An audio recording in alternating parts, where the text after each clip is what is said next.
আমার দ্বারায় এই বার্তা 10ই মুহররম দিয়েছিলেন। বিবি উম্মে সালমা বলেছেন, 10ই মুহররম আসরের সময় আমি স্বপ্নে দেখি রসুল ইসলাম আসলেন, মাথায় আমামা নেই, জুলফ খোলা আছে, মাথায় মাটি মাখানো আছে, পায়ে জুতো নেই। রসুলকে এই অবস্থায় দেখে বিবি উম্মে সালমা উম্মুল মুমিনিন বলেন, ইয়া রাসূলুল্লাহ, আপনার এমন অবস্থা কেন? বললেন, তুমি জানো না আমার লাল হুসাইন কারবালায় শহীদ হয়ে গিয়েছে। তাহলে রসুল যখন শোক প্রতাপ করছেন, তা আমরা কেন করব না? কারবালা চিন্তা করুন, বেহেশতের সর্দার হুসেন, রসুলের নাতি হুসেন, এই মানবতাকে বাঁচিয়েছেন হুসেন। তার জানাজা কারবালায় দুনিয়ায় দেখেছেন কারুর জানাজা বেগরো কাফন পড়ে আছে?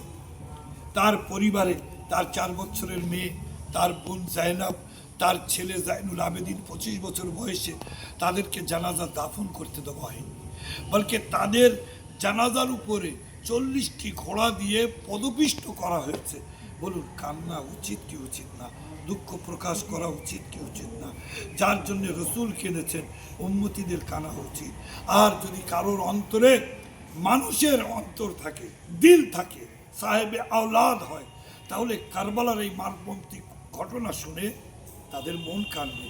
যেমনভাবে আজ 1400 বছর পরে ফিলিস্তিনের বাচ্চাদেরকে গাজার মাটিতে তাদের লাশের টুকরোগুলি যখন পড়ে থাকে, হিন্দু, খ্রিস্টান, মুসলমান আত্মীয়তার সে চেনে না, জানে না, সেই বাচ্চাদের এই টুকরাগুলি দেখে সে বেউ করে কেঁদে ওঠে, তার অন্তর কাঁদতে থাকে।